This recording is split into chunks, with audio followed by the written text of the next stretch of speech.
Assalamualaikum warahmatullahi wabarakatuh. Perkenalkan, nama saya Muhammad Firdaus Oktavianto, calon peneliti ahli pertama di Balai Penelitian Tanaman Industri dan Penyegar. Saya adalah peserta Lasar CPNS Kementerian Pertanian tahun 2022 dari gelombang 4 angkatan ke-13 dan kelompok 2. Video ini dibuat untuk menyelesaikan tugas dari Coach Renata Dayang Nagurata Damanik dengan judul Refleksi Nilai Dasar CPNS atau Core Value Berakhlak. Pembuatan video ini dengan tujuan untuk mengenal dan memahami serta mengimplementasikan core value berakhlak dalam keseharian. Menurut Presiden Joko Widodo, setiap ASN harus mempunyai nilai dasar dan semboyan yang sama. Sehingga diluncurkanlah core value ASN berakhlak dengan employer branding bangga melayani bangsa, dengan dasar Undang-Undang Nomor 5 Tahun 2014 tentang Aparatur Sipil Negara. Hal tersebut dilakukan sebagai strategi transformasi pengelolaan aparatur sipil negara menuju pemerintahan berkelas dunia. Sehingga pada tanggal 27 Juli tahun 2021, Presiden Joko Widodo meresmikan core value berakhlak dan employer branding ASN bangga melayani bangsa.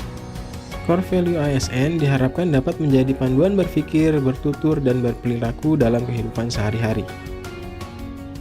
Berakhlak sendiri merupakan singkatan dari beberapa nilai, yaitu berorientasi pelayanan, akuntabel, kompeten, harmonis, loyal, adaptif, dan kolaboratif. Yang pertama adalah berorientasi pelayanan. Berorientasi pelayanan memiliki arti sebagai pelayan masyarakat, ASN harus berkomitmen memberikan pelayanan prima demi kepuasan masyarakat. Panduan perilakunya adalah memahami dan memenuhi kebutuhan masyarakat, ramah cekatan, solutif, dan dapat diandalkan, serta melakukan perbaikan tiada henti. Yang kedua adalah akuntabel. Akuntabel memiliki arti sebagai ASN kita harus dapat bertanggung jawab atas kepercayaan yang telah diberikan. Panduan perilakunya yaitu melaksanakan tugas dengan jujur, bertanggung jawab, cermat, serta disiplin, dan berintegritas tinggi. Kemudian menggunakan kekayaan dan barang milik negara secara bertanggung jawab, efektif dan efisien, serta tidak menyalahgunakan wewenang jabatan. Yang ketiga, yaitu kompeten. Kompeten memiliki arti, sebagai ASN, kita harus belajar mengembangkan kapabilitas. Panduan perilakunya yaitu meningkatkan kompetensi diri untuk menjawab tantangan yang selalu berubah, membantu orang lain belajar, serta melaksanakan tugas dengan kualitas terbaik.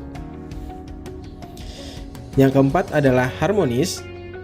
Harmonis memiliki arti yaitu sebagai ASN, kita harus saling peduli dan menghargai perbedaan yang ada. Panduan perilakunya yaitu menghargai setiap orang apapun latar belakangnya, suka menolong orang lain, serta membangun lingkungan kerja yang kondusif. Selanjutnya adalah loyal. Loyal berarti sebagai ASN kita harus berdedikasi dan mengutamakan kepentingan bangsa dan negara. Panduan perilakunya yaitu memegang teguh ideologi Pancasila dan Undang-Undang Dasar Negara Republik Indonesia tahun 1945, setia kepada NKRI serta pemerintahan yang sah, menjaga nama baik sesama ASN, pimpinan instansi dan negara, serta menjaga rahasia jabatan dan negara. Yang keenam adalah adaptif. Adaptif berarti sebagai ASN kita harus terus berinovasi dan antusias dalam menggerakkan serta menghadapi perubahan.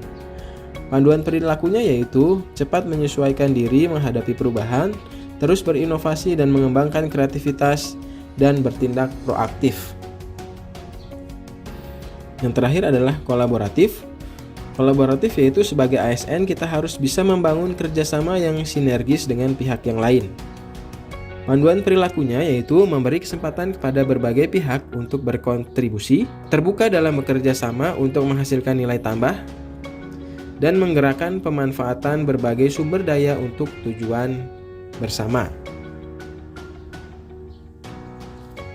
Selanjutnya saya akan menjelaskan pengalaman saya dalam mengikuti MOOC. MOOC atau Massive Open Online Course merupakan kursus online yang diselenggarakan oleh Lembaga Administrasi Negara. Menurut saya, pembelajaran dengan metode daring ini memiliki kelebihan dari pembelajaran lainnya, karena pembelajarannya lebih fleksibel sehingga kita bisa mengikutinya kapan dan di mana saja. Selain itu, dengan kita melakukan kursus secara daring, kita juga dapat membantu pemerintah dalam mengurangi penyebaran virus COVID-19. Dalam MOOC, terdapat berbagai metode pembelajaran yang dapat kita akses, mulai dari video pembelajaran, materi modul pembelajaran, dan kita juga dapat melakukan evaluasi yang dapat kita akses setelah mengikuti semua pembelajaran yang dilakukan. Walaupun saya tidak mendapatkan nilai yang sempurna pada evaluasi akhir, tapi saya cukup puas dengan hasil yang telah saya capai dalam evaluasi di MOOC ini. Materi yang saya dapatkan ketika mengikuti MOOC ini yaitu sikap dan perilaku bela negara, nilai-nilai dasar ASN, kedudukan dan peran ASN dalam NKRI, dan habituasi. Hambatan yang saya dapatkan ketika mengikuti MOOC ini yaitu harus selalu terhubung ke internet yang stabil ketika kita sedang menonton materi video ataupun ketika kita sedang mengerjakan evaluasi. Selain itu, saya ingin mengucapkan terima kasih kepada Coach Renata Dayang Nagurata Damanik, SPMM, yang telah menyampaikan materi tentang core value ASN berakhlak. Walaupun penyampaian materi dilakukan di luar waktu yang diagendakan, penyampaian materi tentang core value ASN sangat menarik karena Ibu menerangkan dengan jelas dan interaktif, sehingga kami tidak bosan mendengarkan materi yang Ibu sampaikan. Semoga ilmu yang kami peroleh dapat bermanfaat dan bisa kami terapkan dalam kehidupan sehari-hari. Akhir kata, terima kasih. Wassalamualaikum warahmatullahi wabarakatuh.